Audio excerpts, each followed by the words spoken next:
찬송가 216장 찬송 드리겠습니다. 찬송가 216장입니다. 성자의 귀한 몸 날 위하여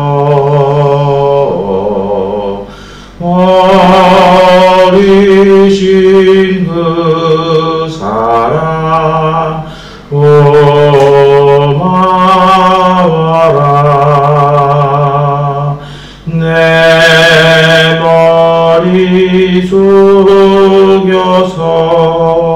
주님께 드리는 말 나무 주님께 바치리까. 지금도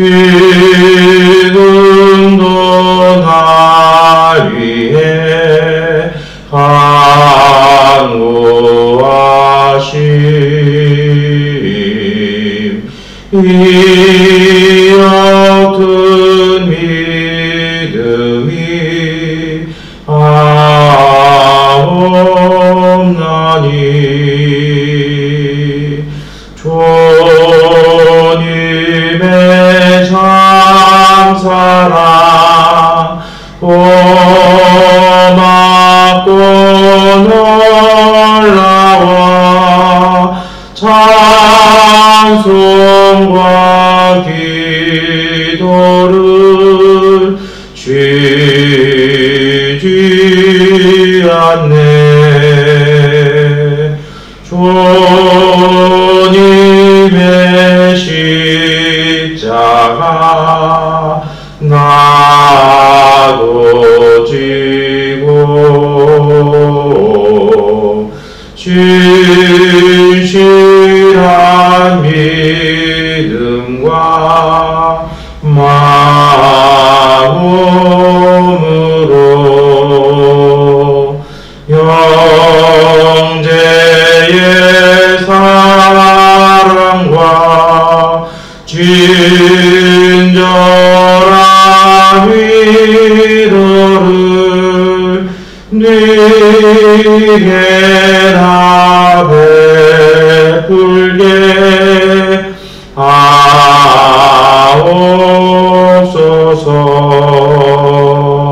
만 가지 은혜를 받았으니 내 평생 슬프나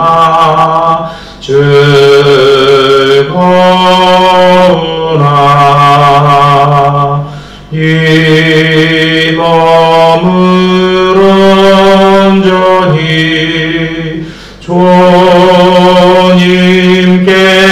바쳐서 주님만 위하여 늘 살겠네. 아멘. 사도신경으로 신앙 고백 드리겠습니다. 나는 전능하신 아버지 하나님 천지의 창조주를 믿습니다. 나는 그의 유일하신 아들 우리 주 예수 그리스도를 믿습니다. 그는 성령으로 잉태되어 동정녀 마리아에게서 나시고 본디오 빌라도에게 고난을 받아 십자가에 못 박혀 죽으시고 장사된 지 사흘 만에 죽은 자 가운데서 다시 살아나셨으며 하늘에 오르시어 전능하신 아버지 하나님 우편에 앉아 계시다가 거기로부터 살아있는 자와 죽은 자를 심판하러 오십니다. 나는 성령을 믿으며 거룩한 공교회와 성도의 교제와 죄를 용서받는 것과 몸의 부활과 영생을 믿습니다. 아멘. 찬송가 510장 찬송 드리겠습니다. 찬송가 510장입니다. 하나님의 진리 등대 길이 빛나니 우리들도 등대되어 주의 사 사랑 비추세. 우리 작은 불을 켜서 험한 바다 비추세. 물에 빠져 헤매느니 건져내어 살리세. 죄의 밤은 깊어가고 성난 물결 설렌다. 어디 불빛 없는 가고 찾는 물이 많구나.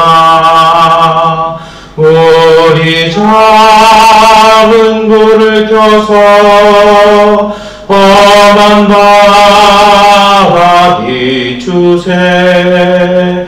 물에 빠져 헤매느니 건져내어 살리세.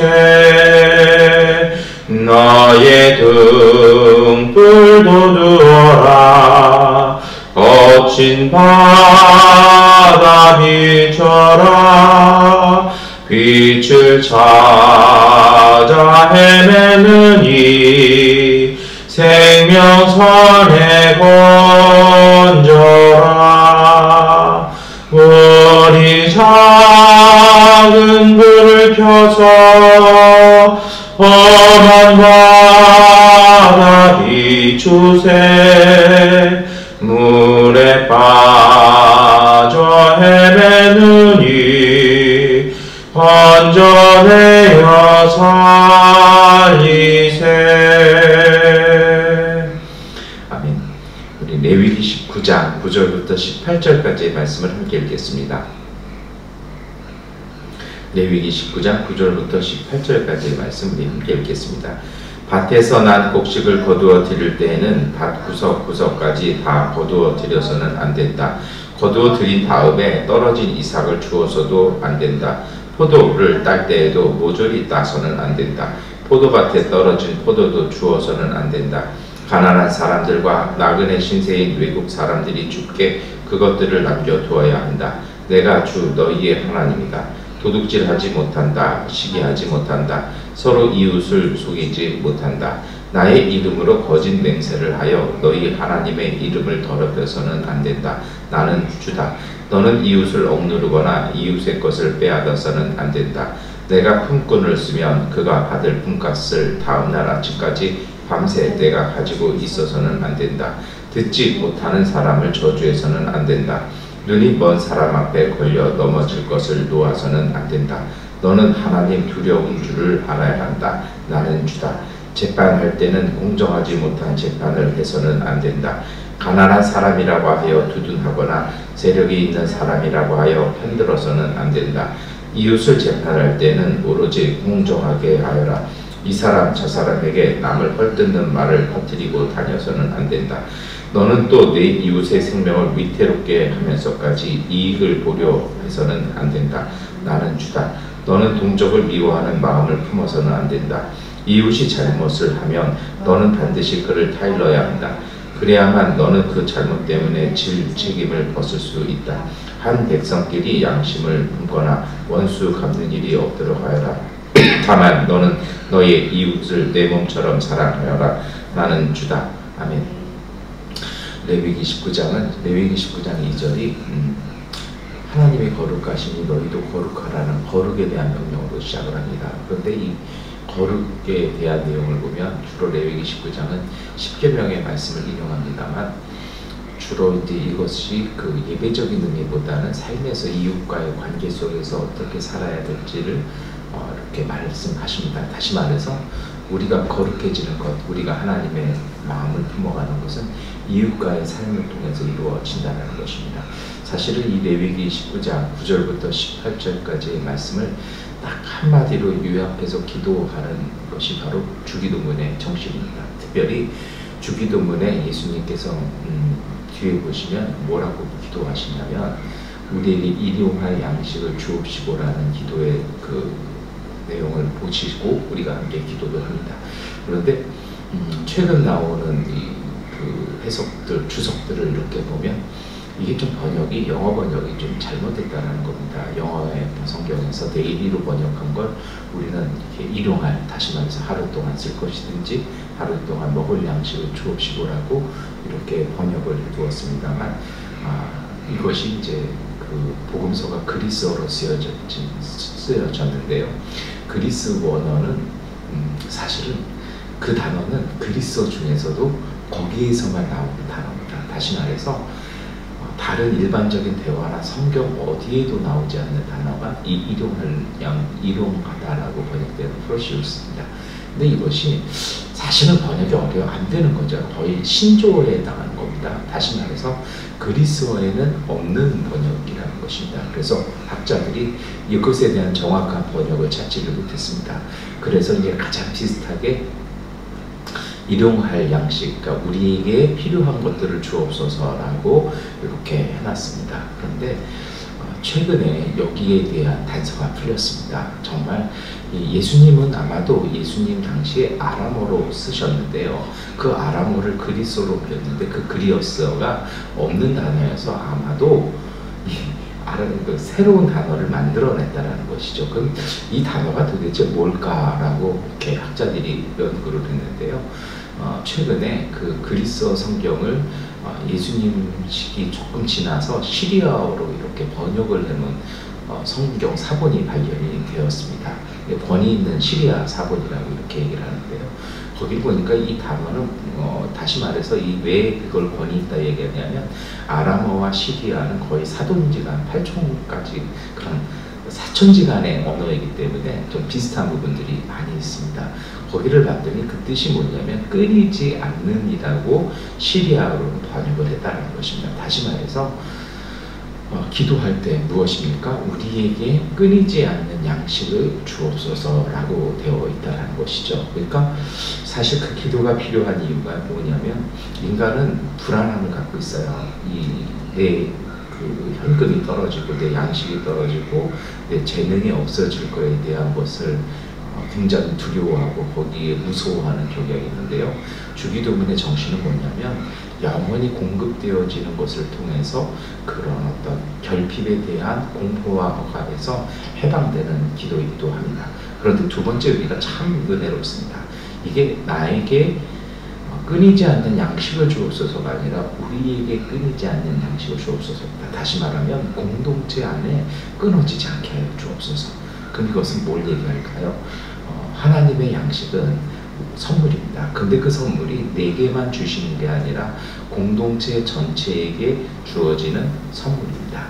여러분, 이것이 지켜지기 위해서는 레위기 19장의 말씀처럼 하지 않으면 안 됩니다. 이 끊이지 않는 방법은 중에 하나 무엇입니까?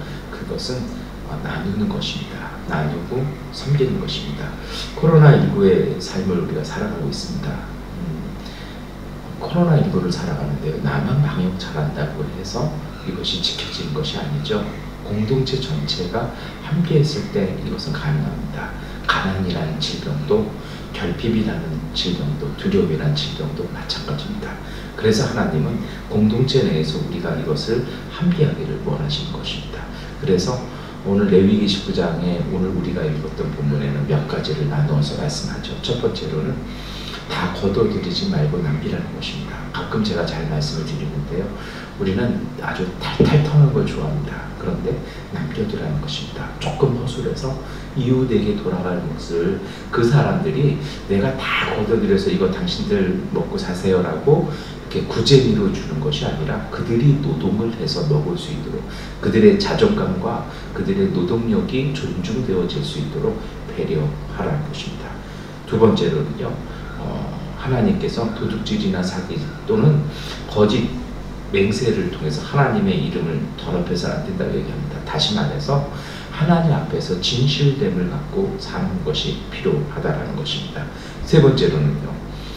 남의 것을 빼앗거나 그리고 다른 사람을 억압하거나 다른 사람을 듣지 못하는 사람을 저주한다든지 눈먼 사람 앞에 걸려 넘어질 걸 두어서는 안 되는, 다시 말해서 이웃에게 위해를 가하면 안 된다는 것입니다.